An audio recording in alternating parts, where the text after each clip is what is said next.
Nyonya Nuri Zulkifli Hadang dan Wakil Wali Kota Sabang Bapak Dr. Andes Haji Suraji Yunus dan Ibu yang maknanya saat pagi sifat pagi semakin berisi semakin merunduk, sedangkan beras merupakan sebagai makanan pokok masyarakat.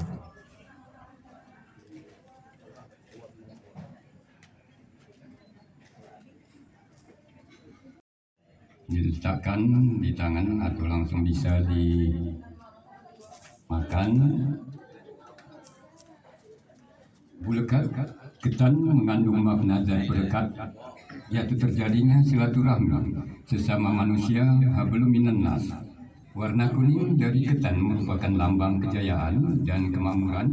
Warna putih menggambarkan suci atau bersih.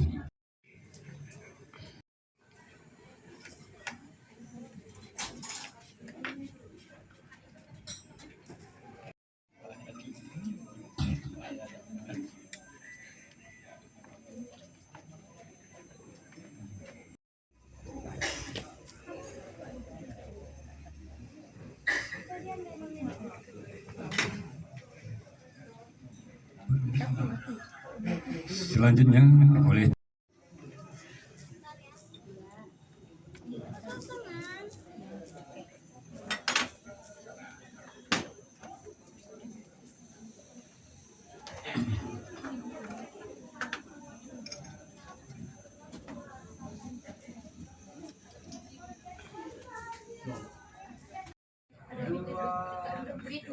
tiga. Lagi handphone sudah. Kamera fokus, 1, 2.